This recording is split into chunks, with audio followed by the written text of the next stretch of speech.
Yes, hello everyone, welcome to the global world academy. So आज हम लोग यहाँ पर पढ़ने जा रहे हैं साइंस को। साइंस में बायो को आज हम लोग यहाँ पर डिस्कस करेंगे, जिसमें हम लोग अपना जो सेकंड टॉपिक है डाइजेस्टिव सिस्टम, पाचन तंत्र, इसके बारे में डिस्कस करने वाले। ठीक है, सो सेशन को बिल्कुल लास्ट तक देखिएगा। ए टू जेड सारी बेसिक प्लस एडवांस चीजें प्लस एमसीक्यूज आज हम लोग यहाँ पर कंप्लीट करेंगे। सो एक पूरा टॉपिक आज आपका यहाँ पर क्लियर हो जाएगा। ठीक है, यस। और यदि क्लासेस की हम लोग यहाँ पर बात करें तो एमपीटेड ग्रेड 2 के लिए 45 डेज का आपका क्रैश बैच चल रहा है, जिसमें आपको full length test series provide की जा रही है। साइंस के कंप्लीट सेशंस मिल जाएंगे और बोनस में आपको अदर सब्जेक्ट के कुछ स्टडी मटेरियल्स प्रोवाइड किए जाएंगे। साथ ही इसमें प्रैक्टिस एमसीक्यूज भी रहेंगे, जिससे आप रेगुलर बेसिस पर अपनी प्रैक्टिस कर सकते हो। ठीक है, सो इससे जुड़ने के लिए आप हमें व्हाट्सएप पर मैसेज कर सकते हैं या फिर ऐप पर डायरेक्टली लॉग इन करके भी आप कोर्सेज को विजिट कर सकते हैं। डेमो क्लासेस सभी की अवेलेबल है, वहां से जाकर आप विजिट कर सकते हैं। ठीक है, सो चलिए आज हम लोग जो है यहाँ पर हमारी बॉडी के टोटल 14 पार्ट्स के बारे में डिस्कस करने वाले हैं।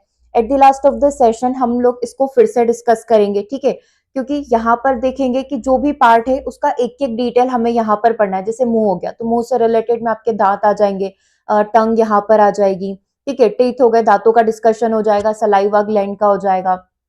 ऐसे करते करते टोटल 12 पार्ट है वो हमें यहाँ पर डिस्कस करना है। ठीक है, सो अपन बेसिक से स्टार्ट करते हैं और लास्ट में अपन पूरा फुल बॉडी को यहाँ पर रिवाइज कर लेंगे। ठीक है, तो आज का हमारा पर्पस यही है कि पूरा का पूरा बॉडी यहाँ पर हमें समझ में आ जाए। ठीक है, सो सबसे पहले हम लोग स्टार्ट करें डाइजेस्टिव सिस्टम को। होता क्या है पाचन तंत्र? पाचन तंत्र भोजन को सरल रूपों में तोड़ने का कार्य करता है, जिसकी वजह से शरीर पोषक तत्व और ऊर्जा को क्या कर सके, अवशोषित कर सके। मतलब हम लोग क्या कर रहे हैं, जो भी भोजन यहाँ पर ले रहे हैं उसको सरल रूप में यहाँ पर तोड़ना है। ठीक है, सिंपलर सब्सटेंस में यहाँ पर तोड़ना है, जिसकी वजह से हम लोगों को उससे एनर्जी यहाँ पर मिल पाएगी। सो इस तरीके से अगर मैं देखूं तो इसको 5 भागों में यहाँ पर ये जो प्रोसेस है, इस प्रोसेस को 5 भागों में बांटा गया है। कौन कौन से हैं? ग्रहण यहाँ पर होता है। ठीक है, इंजेशन जिसे कहा जाता है। दूसरा डाइजेशन यहाँ पर होता है, पाचन। तीसरा अवशोषण होगा, फोर्थ एसिमिलेशन होगा और फिफ्थ होगा उत्सर्जन, यहाँ पर इजेशन करके। ठीक है, अच्छा आपको अगर ये याद आ रहा हो तो ये क्वेश्चन अपन एक बार पहले भी पढ़ चुके हैं। जब हम लोग साइंस की तैयारी कर रहे थे तो हमने एमपी कांस्टेबल के प्रीवियस ईयर पेपर सॉल्व किए थे, तो उसमें ये पूछा गया था कि पाचन तंत्र कितनी स्टेप्स में कंप्लीट होता है, कितने चरणों में कंप्लीट होता है। तो हमने जवाब दिया था कि ये 5 चरणों में कंप्लीट होता है। ठीक है, तो ये उसी तरीके से आपसे क्वेश्चन पूछा गया है। सो चलिए वन बाय वन करके सारी चीजों को डिस्कस कर लेते हैं।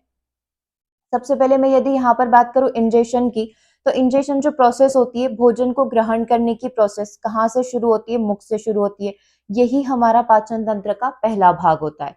करता क्या है मुख? यहाँ पर क्या करता है? भोजन को इंटेक करता है और उसको चबाता है। दूसरा जो प्रोसेस होगा वो आपका डाइजेशन का प्रोसेस हो जाएगा। डाइजेशन कहाँ पर होता है? स्टमक में होता है और छोटी आंत में होता है। इसका काम भी क्या होता है? जटिल भोजन को सरल पदार्थों में तोड़ना। तीसरा ऑप्शन जो है, तीसरा जो प्रोसेस है वो हमारा एब्जॉर्प्शन का यहाँ पर होगा। ये कहाँ पर परफॉर्म होता है? स्मॉल इंटेस्टाइन में, इलियम के अंदर ये परफॉर्म होता है। स्मॉल इंटेस्टाइन के भी 3 भाग यहाँ पर होते हैं, तो उसमें जो इलियम होता है उसके अंदर ये परफॉर्म होता है। ठीक है, करता क्या है? विली के द्वारा पोषक तत्वों का ये क्या कर लेता है? अवशोषण कर लेता है। जो नली भोजन लेकर आती है वहां से सारे पोषक तत्वों को ये कलेक्ट कर लेता है। ठीक है, एसिमिलेशन का मतलब क्या होता है? एसिमिलेशन करती है शरीर की कोशिकाएं, मतलब पूरे शरीर को एनर्जी देना, उसकी ग्रोथ करने के लिए रिस्पॉन्सिबल होता है। ठीक है, तो इस प्रोसेस को बोला जाता है एसिमिलेशन की प्रोसेस। ठीक है, तो सबसे पहले प्रोसेस क्या हो गई? इंजेशन की प्रोसेस। दूसरा हिंदी में मत याद करना ये वाली चीज को, ये वर्ड को, क्योंकि हिंदी में थोड़ा सा अगर अलग मीनिंग यहाँ पर निकल गया तो फिर आपके ऑप्शंस गलत हो सकते हैं। तो इंजेशन, डाइजेशन हो गया, एब्जॉर्प्शन हो गया, असिमिलेशन हो गया एंड इजेशन यहाँ पर हो गया। ठीक है, लास्ट जो बचा हुआ है उत्सर्जन, मतलब जो किया जाता है बड़ी आंत और गुदा के द्वारा यहाँ पर किया जाता है। अपचित भोजन को, जो बचा हुआ भोजन है जो अभी हमारे शरीर के काम का नहीं है, उसे यहाँ पर मल के रूप में उत्सर्जित कर दिया जाता है। ठीक है, तो 5 स्टेप हो गए, ingestion, digestion, absorption, assimilation and उत्सर्जन। ठीक है, ठीक है, 5 स्टेप कंप्लीट हो गई। अब आ जाते हैं पाचन तंत्र के अलग अलग पार्ट्स के ऊपर, यानी कि बॉडी पार्ट्स के ऊपर, जो कि डाइजेस्टिव प्रोसेस में हमारी मदद करते हैं। ठीक है, तो अगर ऐसा देखा जाए, वही भोजन को छोटे भागों में तोड़ना, ताकि वो हमारे पाचन के लिए अच्छा हो सके। ठीक है, वही चीज है पाचन तंत्र। इसके 2 भाग यहाँ पर होंगे। सबसे पहले पाचन अंग हो गए, है ना, कौन कौन से पार्ट है, और दूसरा हो गई यहाँ पर पाचन ग्रंथियां, डाइजेस्टिव ग्लैंड। ठीक है, क्लियर है यहाँ तक? तो देखो, अगर मैं पाचन अंग की बात करूं तो इसमें आपका मुख गुहा आ जाएगा। ठीक है, पूरा का पूरा माउथ कैविटी इसके अंदर आ जाएगा। इसमें आपकी ग्रसनी आ जाएगी, ग्रासनाल आ जाएगी, इंग्लिश में भी नाम पढ़ेंगे, आमाशय, पैनक्रियाज यहाँ पर आ जाएगा, स्मॉल एंड लार्ज इंटेस्टाइन आ जाएगी और ये मल द्वार आ जाएगा। ठीक है, फिर पाचन ग्रंथियों की बात करेंगे तो सलाइवा आ जाएगा, यकृत यहाँ पर आ जाएगा, लीवर और अग्नाशय यहाँ पर आ जाएगा। ठीक है, चलो तो अब अपन इसको स्टार्ट करते हैं, वन बाय वन करके सारे पार्ट को डिस्कस करेंगे। सो पूरा मानव पाचन तंत्र एक कुंडली पेशीय ट्यूब जो कि लगभग 6 से 9 मीटर तक लंबा हो सकता है, जब मुंह से गुदा तक पूरे तरीके से इसे बढ़ाया जाए। यदि आप मुंह से कंसीडर करोगे, 1 सेकेंड, यहाँ से कंसीडर करोगे, है ना, यहाँ से, और कहाँ तक पहुंचोगे, एनस तक पहुंचोगे, तो ये पूरा पार्ट लगभग 6 से 9 मीटर तक लंबा हो सकता है। ठीक है, अब देखो एक एक अंग की यहाँ पर बात कर लेते हैं, एक एक ऑर्गन की बात यहाँ पर कर लेते हैं। तो सबसे पहले जो होता है एलिमेंट्री कैनल में, आप जठरांग जो मार्ग होते हैं उसमें सबसे पहले अपन ले रहे हैं मुंह को। ठीक है, मुंह में सबसे पहले आपका आ जाएगा टिथ। दांत क्या करते हैं, यांत्रिक पाचन में सहायता करते हैं, मतलब च्युई करने में, दबाने में या चबाने में ये मदद करते हैं। मैकेनिकली ये डाइजेस्ट करेंगे, मतलब भोजन को छोटे छोटे टुकड़ों में बांटेंगे। दूसरा जो होता है वो जीभ, जीवा का यहाँ पर होगा, ये स्वाद को पहचानने, भोजन को लार के साथ मिलाने और निगलने में यहाँ पर मदद करती है। तो इन दोनों के बेसिक काम हमने पढ़ लिए। लास्ट में अपन जीभ के जो आगे पीछे और मिडिल वाले भाग होते हैं, जहां पर आपको खट्टा, मीठा, कड़वा, तीखा टेस्ट आता है ना, वो भी जिह्वा के, टंग के अलग अलग हिस्सों पर आता है, तो वो भी अपन लास्ट में डिस्कस करेंगे। ठीक है, तो पहला माउथ आपको क्लियर हो गया, टेथ आपको क्लियर हो गया। सलाइवा ग्लैंड क्या होती है, लार ग्रंथियां क्या होती है, लार का स्त्राव करती है, जिसमें एमाइलेज एंजाइम या फिर इसको टाइलिन आप कह सकते हो, एमाइलेज एंजाइम पाया जाता है, जो कि स्टार्च, जो भोजन में स्टार्च होता है उसको किस में तोड़ता है, माल्टोज में यहाँ पर तोड़ता है। स्टार्च किस में टूट जाएगा, माल्टोज में यहाँ पर टूट जाएगा। ठीक है, ये कौन कर रहा है, सलाइवा ग्रंथि कर रही है। अगला जो होता है फेरिंग्स यहाँ पर होता है। ठीक है, फेरिंग्स क्या करता है, इसका इंपॉर्टेंस है, अच्छे से सुनना। फेरिंग्स जो है पास करता है, पासेज होता है किसके लिए, फूड एंड एयर के लिए, भोजन और हवा के लिए। ठीक है, अब इसी के अंदर एपिग्लोटिस होता है, यहाँ 3 हिस्से होते हैं, तो इसमें से एक एपिग्लोटिस होता है, वो करता क्या है, बचाता है भोजन को कि कभी वो हमारी श्वास नली में प्रवेश नहीं कर जाए। ठीक है, तो ये फेरिंग्स का कार्य हो गया। ये क्या करेगा, भोजन हवा को पास होने में मदद करेगा, जो जस्ट नोजल कैविटी और ये सब आप इसमें कंसीडर, फेरिंग्स में कंसीडर कर सकते हो। ठीक है, अगला देखिएगा एसोफेगस, यहाँ पर क्या होता है, एसोफेगस जो होता है जिसे अपन ग्रास नली कहेंगे, तो बेसिकली जैसा नाम है वैसा काम है, ये सिर्फ नली ही है कि जो भी भोजन यहाँ पर चबाकर, जो लार यहाँ पर मिलकर आया है उसको सिर्फ नीचे तक पहुंचाना, उसको सिर्फ नीचे पहुंचाने का ये कार्य करता है, और कोई इसका कार्य यहाँ पर नहीं है। ठीक है, तो भोजन के जो पेरास्टिलिस तरंग जैसी मांसपेशी गति के द्वारा जो है पेट तक पहुंचाने का ये कार्य करता है।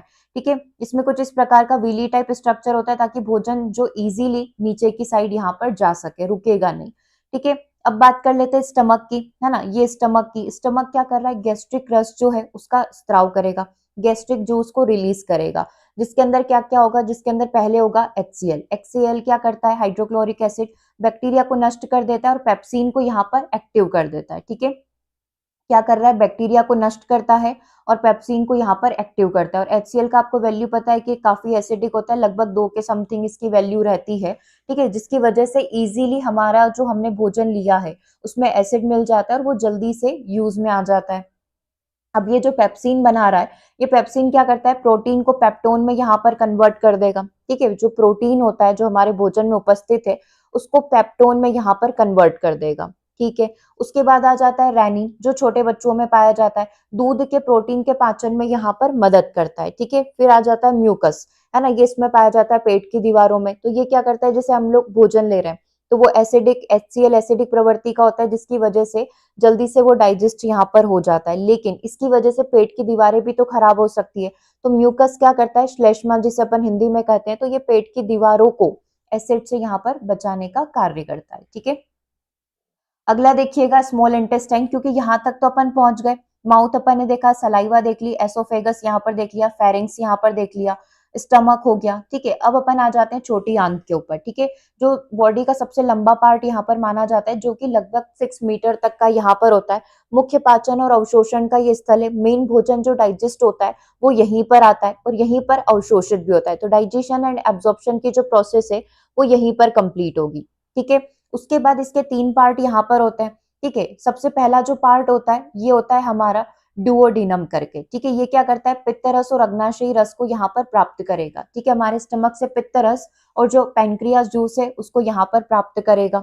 ठीक है। उसके बाद आ जाता है जेजुनम और इलियम करके, विली द्वारा पोषक तत्वों का, जो विली के द्वारा पोषक तत्व आए उसका क्या करेगा, ये अवशोषण करेगा, उसमें जितने भी हमारे प्रोटीन कार्ब्स वगैरह हो गए उन सबको ये एब्जॉर्व कर लेगा। ठीक है। जैसे कि मैं आपको कुछ बेसिक क्वेश्चन बताती हूँ कि क्या क्या पूछे जा सकते हैं, फिर इसके आगे का पार्ट हम लोग कंप्लीट करेंगे। सो मानव शरीर में प्रोटीन का पाचन जो है किस भाग से यहाँ पर शुरू होता है, मानव शरीर में प्रोटीन को डाइजेस्ट करना है ना, तो किस भाग से शुरू हो जाता है, स्टमक से यहाँ पर शुरू हो जाता है डाइजेस्ट करना। ठीक है, क्लियर है यहाँ तक, कहाँ से शुरू होता है, अपना स्टमक आमाशय से यहाँ पर शुरू हो जाएगा। ठीक है, या पेट आप नॉर्मल कह दो। सो आमाशय में पेप्सिन एंजाइम प्रोटीन के पाचन की शुरुआत को यहाँ पर स्टार्ट कर देता है। दूसरा, लार में कौन सा एंजाइम पाया जाता है, सलाइवा में कौन सा एंजाइम पाया जाता है, टाइलिन एंजाइम पाया जाता है। ठीक है, या एमाइलेज आप इसको कह सकते हो। तो बी आंसर आपका करेक्ट हो गया, जो कि स्टार्च को किसमें तोड़ेगा, माल्टोज में यहाँ पर तोड़ेगा। अगला देखिए, पित्त का जो बाइल का जो निर्माण है, पित्त का जो निर्माण है वो कहाँ पर होता है, वहीं पर बनता है लीवर में। ठीक है, यकृत जो है, लीवर जो है वो पित्त का निर्माण करता है, जिससे पित्ताशय में ही संग्रहित कर लिया जाता है।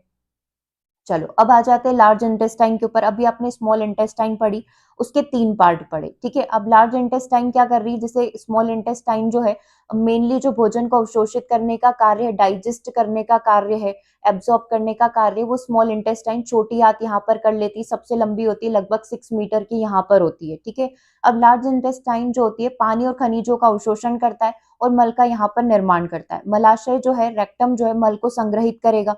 ठीक है, ये वाला हिस्सा जो है मल को संग्रहित करेगा और एनस जो है उसे यहाँ पर बाहर निकालने में मदद करता है। ठीक है, चलिए, अगर आपको नाम हिंदी और इंग्लिश में कंफ्यूज हो रहे हैं तो ये दोनों डायग्राम हिंदी और इंग्लिश ट्रांसलेशन के, ये आप चाहें तो एक बार इसको देख लो, फिर अपन इसके आगे कंटिन्यू करते हैं। ठीक है, अब एक एक छोटे छोटे पार्ट जो है इसके अंदर बचे हुए है ना, उनको अपन एक एक कंप्लीट करके फिर थोड़ा सा डिटेल इनका स्टार्ट करते हैं, क्योंकि ये बिल्कुल 6-7 का बेसिक है, लेकिन इसमें थोड़ी सी अब एडवांस चीजें भी होगी जो हमको यहाँ पर पढ़नी होगी। ठीक है, सो देखो, माउथ आपने पढ़ लिया, सलाइवा यहाँ पर पढ़ लिया, मतलब लार ग्रंथि होती है, ये आपका एसोफेगस ग्रसनी हो गया।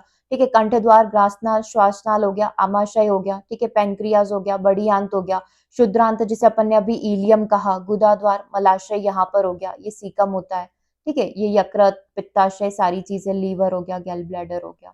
ओके, चलो अब एक एक करके स्टार्ट करते हैं। सबसे पहले अब अपन स्टार्ट करें डाइजेस्टिव, है ना, पहले अपन ने जठर मार्ग को कंप्लीट किया। अब दूसरा जो हमारा प्रोसेस होगा वो डाइजेस्टिव प्रोसेस होगा। अब डाइजेस्ट करने में सबसे पहले आ जाएगा आपका लीवर। ये सबसे बड़ी ग्रंथि मानी जाती है शरीर की, जो लगभग 1.5 किलो की यहाँ पर होती है। लगभग कह सकते हैं, किसी में हल्का सा कम ज्यादा हो सकता है। ये क्या करती है, बाइल को यहाँ पर बनाती है, पित्त रस को यहाँ पर बनाती है। ठीक है, अब जो बाइल होगा, पित्त होगा, वसा को इमल्सिफाई करता है, यानी कि इमल्सिफिकेशन का मतलब क्या होता है, किसी भी चीज को छोटे छोटे कणों में तोड़ना। तो वसा का इमल्सिफिकेशन जो है वो किसके द्वारा किया जाता है, पित्त के द्वारा यहाँ पर किया जाता है। पित्त कौन बनाता है, बाइल कौन बनाता है, तो लीवर बनाता है। कहाँ पर स्टोर होता है, तो पित्ताशय के अंदर जाकर ये स्टोर होता है। ठीक है, अगला देखिएगा, पेनक्रियाज यहाँ पर है। सो पेनक्रियाज क्या करता है, अग्नाशयी रस को स्त्रावित करता है। ठीक है, पेनक्रियाटिक जूस को यहाँ पर स्त्रावित करेगा, जिसके अंदर क्या क्या पाए जाएंगे, जिसके अंदर ट्रिप्सिन एंजाइम पाया जाएगा। ठीक है, जो कि प्रोटीन को पेप्टाइड में कन्वर्ट करेगा। ठीक है, ये वाला हो गया। Digest protein into peptide, amylase अभी अपन ने पढ़ाया था, जो सलाइवा में भी पाया जाता है। स्टार्च को किसमें तोड़ता है, माल्टोज में यहाँ पर तोड़ता है। लाइपेज एंजाइम क्या करता है, वसा को वसी, अम्ल और ग्लिसरोल में यहाँ पर तोड़ेगा। ठीक है, तो 3 प्रकार के मेन एंजाइम यहाँ पर पाए जाते हैं। उसके बाद आ जाती है आंत ग्रंथियां। अब ये जो इंटेस्टाइनल ग्लैंड्स यहाँ पर होती है, यहाँ पर इसको कह सकते हैं। ठीक है, इसका ये स्त्राव करेगी, जिसमें maltose, sucrose, lactose, peptose and lipase जैसे एंजाइम यहाँ पर पाए जाएंगे। मतलब ये सारे हमारे इंटेस्टाइन जो अंतःस्त्रावी ग्रंथियां होती है अलग अलग, उनसे यहाँ पर स्त्रावित होते हैं। ठीक है, जिसे हम यूजुअली इंटेस्टाइनल जूस कह सकते हैं। इसमें कौन कौन से एंजाइम पाए जाएंगे, माल्टोज हो गया, सुक्रोज हो गया, लैक्टोज हो गया, पेप्टाइड हो गया एंड लाइपेज यहाँ पर हो गया। ठीक है, जैसे और कुछ क्वेश्चंस कंप्लीट कर लेते हैं कि क्या क्या चीजें अभी अपन ने पढ़ी, एक बार रिवाइज हो जाएगा। पित्त को कौन सा अंग यहाँ पर संग्रहित करता है, तो बाइल बनता कहाँ पर है, लीवर में बनता है, लेकिन स्टोर कौन करेगा, स्टोर करेगा आपका पित्ताशय। ठीक है, क्लियर है, तो ये दोनों चीजें ध्यान रखिएगा, बनाने वाला अलग है और रखने वाला अलग है। वसा का पाचन कौन करता है, लाइपेज जो है यहाँ पर क्या करेगा, वसा का पाचन करेगा। ठीक है, लाइपेज बेसिकली क्या करता है, वसा को वसी, अम्ल और ग्लिसरॉल में यहाँ पर तोड़ता है। ठीक है, ट्रिप्सिन अभी अपन ने पढ़ाई था, पेनक्रियाटिक जूस के अंदर आ जाते हैं। प्रोटीन को पेप्टाइड में तोड़ेगा। एमाइलेज जो है स्टार्च को किस में तोड़ेगा, स्टार्च को हमारा माइलेज में जो हमारा माल्टोज है उसके अंदर यहाँ पर कन्वर्ट कर देगा, ठीक है। और टाइलिन जो है ये कहाँ पर पाया जाता है, हमने अभी पढ़ा ही था, टाइलिन हमारा इसके अंदर पाया जाता है, सलाइवा के अंदर, ठीक है, लार के अंदर। अगला देखिएगा, कार्बोहाइड्रेट पाचन का अंतिम उत्पाद यहाँ पर क्या है, ठीक है। अमीनो एसिड बनता है, फैटी एसिड बनता है, ग्लूकोज में कन्वर्ट हो जाता है या फिर ग्लिसरॉल में यहाँ पर कन्वर्ट हो जाता है। The end product of carbohydrate digestion इस, कार्बोहाइड्रेट किस में कन्वर्ट हो जाएगा, ग्लूकोज में कन्वर्ट हो जाएगा। बड़ी आंत में कौन सा विटामिन यहाँ पर अवशोषित होता है, तो बड़ी आंत में विटामिन बी एंड विटामिन के यहाँ पर अवशोषित होगा, ठीक है। चलो अगला क्वेश्चन देखिएगा, पाचन तंत्र का कौन सा भाग अधिकतम पोषक तत्वों का अवशोषण यहाँ पर करता है, तो मैक्सिमम भोजन जो डाइजेस्ट किया जाता है वो छोटी आंत के द्वारा यहाँ पर किया जाता है। अगला देखिए, अग्नाशयी रस में कौन सा एंजाइम यहाँ पर नहीं पाया जाता है, तो अभी जस्ट अपन ने पढ़ा था पेनक्रियास में जो है 3 प्रकार के पेनक्रियाटिक जूस पाए जाते हैं, जिसमें ट्रिप्सिन आ गया, एमाइलेज यहाँ पर आ गया, लाइपेज यहाँ पर आ गया, लेकिन पेप्सिन नहीं होगा, ठीक है। तो ये आंसर हो जाएगा आपका ऑप्शन नंबर डी, किसमें कौन नहीं पाया जाएगा, पेप्सिन नहीं पाया जाएगा। अगला देखिएगा, मानव पाचन तंत्र का सबसे लंबा भाग यहाँ पर कौन सा होगा, स्मॉल इंटेस्टाइन यहाँ पर सबसे लंबी होती है। हालांकि स्मॉल लिखा हुआ है लेकिन साइज वाइज देखें तो ये सबसे लंबी यहाँ पर पाई जाती है, ओके। जठर रस जो होता है, गैस्ट्रिक जूस जो होता है, उसका पीएच वैल्यू जो होता है 1 से 3 के बीच में यहाँ पर रहता है, मतलब हाईली एसिडिक यहाँ पर होता है। अगला देखिए, कौन सा हार्मोन अग्नाशयी रस का स्त्राव को उत्तेजित करता है, मतलब पेनक्रियाटिक जूस ज्यादा से ज्यादा रिलीज हो सके, इसकी रिस्पॉन्सिबिलिटी किसके पास होती है, सेक्रेटिन के पास यहाँ पर होती है, ठीक है। तो आंसर क्या हो जाएगा आपका, ऑप्शन नंबर 1 हो जाएगा, ठीक है। अब बाकी ऑप्शंस भी आप देख सकते हो ना, कि जैसे एड्रीनलिन हो गया तो ये लड़ो और उड़ो हार्मोन हो गया, फ्लाई और फाइट हार्मोन यहाँ पर हो गया, ठीक है। अब इसका मतलब क्या होता है कि एकदम अगर आप किसी भी चीज से डर गए तो ये हार्मोन यहाँ पर रिलीज होना स्टार्ट हो जाता है, एकदम अपन बोलते हैं ना बॉडी शिवर कर रही है, पसीना पसीना हो रहा है, क्यों, क्योंकि उस समय आपकी बॉडी एड्रीनलिन को रिलीज कर देती है, ठीक है। थायरोक्सिन जो है थायराइड के लिए अपना रहेगा, ठीक है। इंसुलिन अपना शुगर वाला रहेगा, ठीक है। तो ऐसे भी आप ऑप्शन कट कर सकते हो।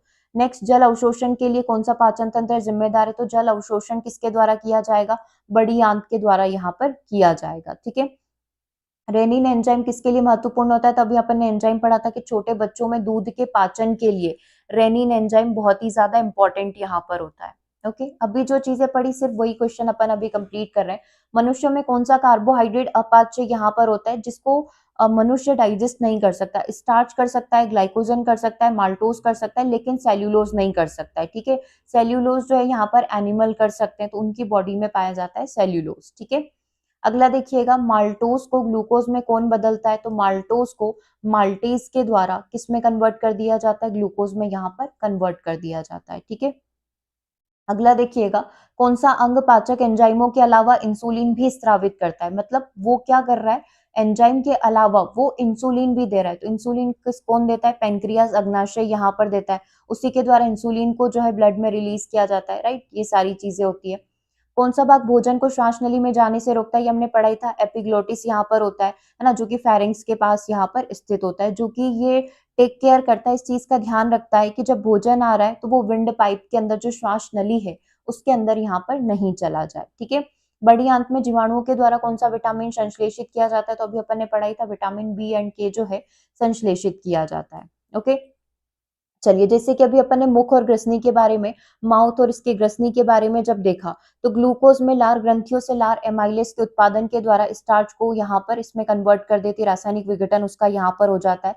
अब यही भोजन और लार का मिश्रण फिर ग्रसनी और ग्रास नली में भेज दिया जाता है, ठीक है। ग्रसनी से कहाँ पर चला जाएगा, ग्रास नली के अंदर चला जाएगा, ठीक है। माउथ कैविटी के अंदर अब क्या क्या चीजें आ जाती है, तो सबसे पहले आ जाएंगे टिथ।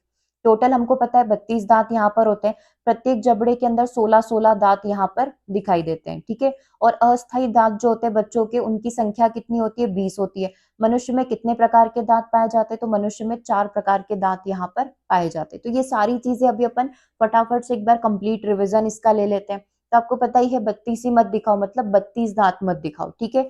तो 16-16 के टोटल 32 दांत हो गए। 20 अस्थायी दांत होते हैं जो छोटे बच्चों में यहाँ पर पाए जाते हैं, ठीक है। टोटल 4 प्रकार के दांत मनुष्यों में देखने को मिलते हैं, जिसमें सबसे पहला हो जाएगा आपका कृतंक, ठीक है, इंसाइजर बोल सकते हो। दूसरा आपका रत्नक हो गया, कैनाइन आप इसको कह सकते हो। चवर्णक आपका प्रीमोलर हो जाएगा, और अग्र चवर्णक जो हो जाएगा वो आपका मोलर यहाँ पर हो जाएगा, ठीक है। कृतंक, रत्नक, चवर्णक, प्रीमोलर और अग्र चवर्णक, मोलर। कृतंक की मैं बात करूं, इंसाइजर की मैं यहाँ पर बात करूं, तो इसके सबसे आगे के दांत भोजन को कुतरने व काटने का कार्य करते हैं। प्रत्येक जबड़े में ये चार चार होते हैं और एक साइड कितने दांत पाए जाते हैं, एक और ये दो दांत पाए जाते हैं। ठीक है, टोटल कितने हो गए, 8 दांत यहाँ पर हो गए।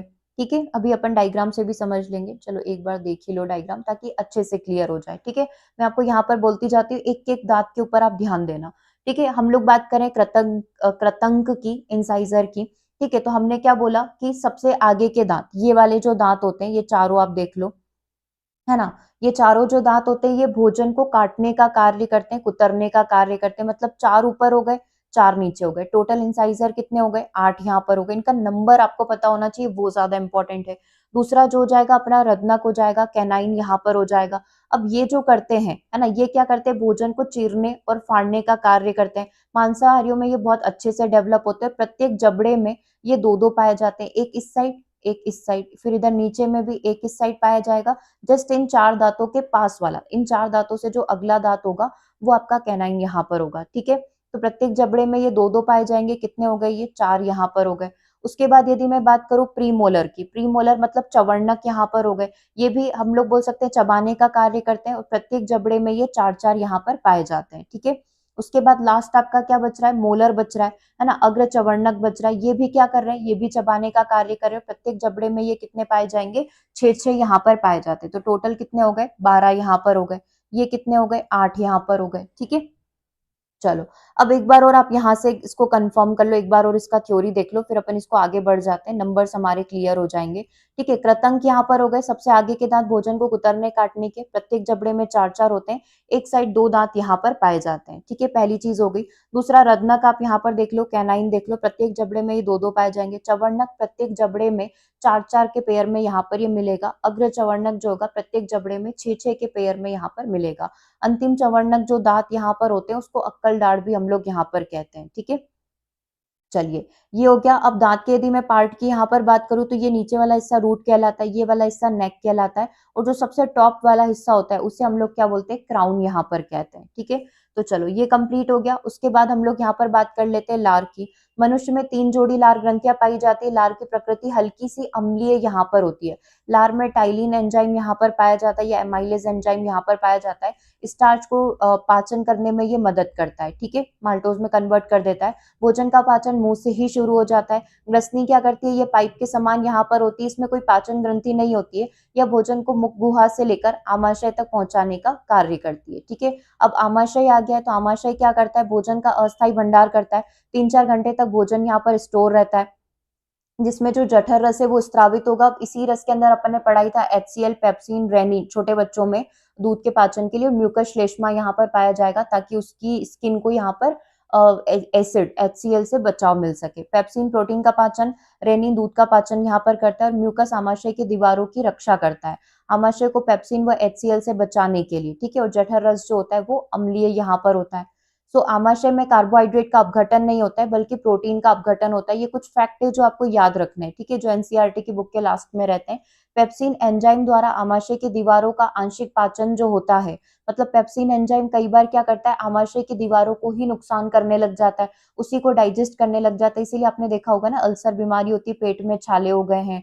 फिर उन व्यक्तियों को जिनको अल्सर हो जाता है वो फिर मिर्ची नहीं खा सकते, बहुत गर्म खाना नहीं खा सकते, तो ये चीज होती है अल्सर। ठीक है, आमाशय में लुगदी समान भोजन को काइम के नाम से यहाँ पर जाना जाता है। ठीक है, अपन ने पढ़ लिया पेट में गैस्ट्रिक जूस यहाँ पर पाया जाता है, जठर रस पाया जाता है जिसमें आपका हाइड्रोक्लोरिक एसिड, पेप्सिनोज यहाँ पर आ गया, और म्यूकस जिसे बलगम हम लोग यहाँ पर कह सकते हैं या श्लेष्म में यहाँ पर कह सकते हैं, ये पाया जाता है। ठीक है, ये इस तरीके से पढ़ा रहता है, आप देख सकते हो।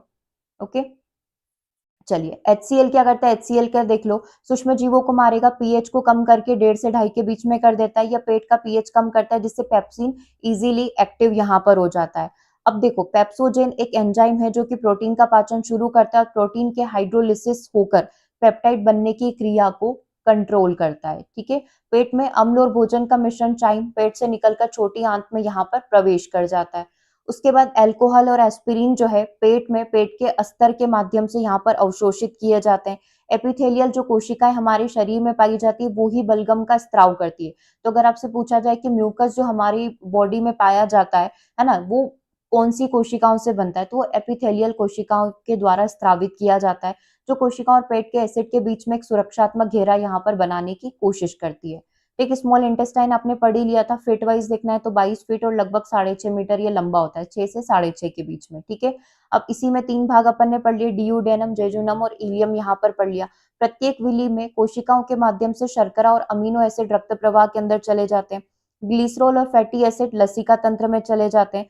छोटी आंतों के एंजाइम के द्वारा स्टार्च और ग्लाइकोजन जो है माल्टोज में यहाँ पर टूट जाते हैं। माल्टोज, सुक्रोज और लैक्टोज जो प्रमुख कार्बोहाइड्रेट यहाँ पर होते हैं, छोटी आंत में ही पाए जाते हैं और माइक्रोविली के द्वारा उनको अवशोषित कर लिया जाता है, ठीक है। अब हमारी जो आंत है वो क्या क्या कार्य कर रही है, पाचन, डाइजेशन का कार्य कर रही है, अवशोषण कर रही है, उन्मूलन भी यहाँ पर मतलब उत्सर्जन यहाँ पर कर रही है और इलेक्ट्रोलाइट का संतुलन यहाँ पर बनाए रखती है। इलेक्ट्रोलाइट में आपका सोडियम, पोटेशियम, क्लोराइड ये सारी चीजें आती है जिसकी वजह से हमारी बॉडी बैलेंस रहती है, ठीक है। छोटी आंत में अपन ने देख ही लिया, छोटी आंत भोजन का सर्वाधिक जो अवशोषण होता है, पाचन जो होगा वो छोटी आंत के अंदर ही होगा। इसमें 2 ग्रंथियों के द्वारा रस आता है, एक तो यकृत लीवर के द्वारा आएगा, दूसरा हमारा अग्नाशय के द्वारा आएगा, ठीक है। मांसाहारी की जो छोटी आंत होती है वो काफी छोटी होती है, लेकिन शाकाहारियों की छोटी आंत काफी बड़ी होती है। बड़ी आंत हमने पढ़ा, इसमें कोई पाचन क्रिया नहीं होती, लेकिन जल और खनिज जो तत्व बच गए उनका अवशोषण किया जाएगा। अपचित भोजन जो है रेक्टम और मल द्वार के द्वारा यहाँ पर एनस के द्वारा बाहर निकाल दिया जाता है, ठीक है। ये सारी चीजें अपन पढ़ ही चुके हैं, एक बार और फटाफट से रिवाइज कर लेते हैं। यकृत में पित्तरस का निर्माण और पित्ताशय में इसको संग्रह किया जाता है। यकृत में बन रहा है, पित्ताशय गैल ब्लैडर में इसको संग्रहित किया जाएगा। पित्तरस में कोई एंजाइम नहीं पाया जाता है, परंतु यह भोजन के अम्लीय माध्यम को उदासीन बनाकर क्या करता है, उसको क्षारीय में प्रवर्तित कर देता है ताकि अग्नाशय रोधक में उपस्थित एंजाइम जो है अपने कार्य को अच्छे से कर सके। यकृत के द्वारा जहर से मृत्यु होने की जानकारी यहाँ पर प्राप्त होती है कि उसने कुछ भोजन किया, वो यकृत में रहा, लेकिन फिर वो क्या हो गई, उसकी मृत्यु यहाँ पर हो गई। तो कई सारी बीमारियां हमारी लीवर से कनेक्टेड होती है, ठीक है। पोलियो नामक रोग जो होता है वो यकृत के कारण ही होता है। अग्नाशय में ट्रिप्सिन, एमाइलेज और लाइपेज एंजाइम यहाँ पर पाया जाता है, ठीक है। चलो तो ये लास्ट अपन देख लेते हैं, जो जो भी अपन ने पढ़ा। अपन ने माउथ पढ़ लिया, यहाँ पर टीथ का स्ट्रक्चर पढ़ लिया। इसमें एक चीज और मिस हो गई है बीच में, 1 सेकेंड, टंग मिस हो गई है अपनी, उसके बाद अपन लास्ट पढ़ लेते हैं। देखो टंग का जो हम लोग देख रहे हैं, ये सबसे आगे वाला जो हिस्सा होता है, जो सबसे पहले जिसको हम लोग टिप बोलते हैं, है ना। टंग आप बाहर निकालो तो सबसे पहले जो आपका छोटा सा कोना हिस्सा बाहर आएगा, यहाँ पर आपको मीठा टेस्ट फील होता है, ठीक है। और उसके बाद ये वाला जो हिस्सा होता है, आप फील करके देखो अभी अपनी टंग को, यहाँ वाला जो हिस्सा है यहाँ से आपको नमकीन फील होता है, ठीक है। ऐसा नहीं कि आप यहाँ पर मीठा रखोगे तो यहाँ पर आपको मीठा टेस्ट आ जाएगा, नहीं। टंग के स्पेसिफिक क्षेत्र में ही हमें अच्छा महसूस यहाँ पर होता है। अब वो मुंह में थोड़ा सा हम लोग बोलते हैं कि सलाइवा वगैरह रहती, तो वो इजीली पूरे हमारे मुंह में घुल जाते हैं, इसलिए हमको पूरी जगह सेम टेस्ट आता है, ठीक है। बट आइडियली जो हम लोग बोल सकते हैं कि जो सेंसेस होते हैं वो यहाँ पर पाए जाते हैं। अगर आपको खट्टा टेस्ट आ रहा है तो वो इस कोने से पहले आता है, ठीक है। और कड़वा टेस्ट आ रहा है तो वो पीछे की साइड रहता है, ठीक है, जहां पर अपन को बीटर और कड़वा टेस्ट महसूस होगा। ओके, तो ये होते हैं हमारे टंग के भाग, क्योंकि ये क्वेश्चन आई थिंक इससे भी पूछा गया था कि कहाँ पर हमें कौन सा महसूस होता है ना, कहाँ पर हमें कौन सा भाग महसूस होता है, इस तरीके से। चलिए तो लास्ट हम लोग यहाँ पर देख रहे थे, इस तरीके से ये आप चाहे तो एक बार खुद से भी देख सकते हो।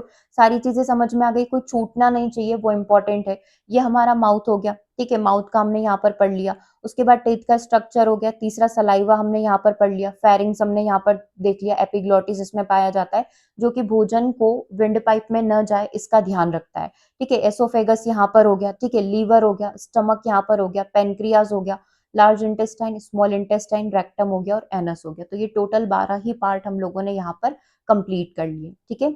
चलिए तो सेशन कैसा लगा कमेंट करके जरूर से बताइएगा। इसके ऊपर एमसीक्यू सेशन हम लोग अलग से लेकर आएंगे, जो थोड़े से क्वेश्चंस और बच गए, ये बिल्कुल अभी बेसिक क्वेश्चंस थे, थोड़े से और एडवांस क्वेश्चन हम लोग उसके कंप्लीट करेंगे, ठीक है। So thank you everyone, thank you for joining the session. इसका अगला वाला सेशन दिन में 2 बजे ऐप पर होने वाला है, उसे भी आप जरूर से ज्वाइन करिएगा। Thank you.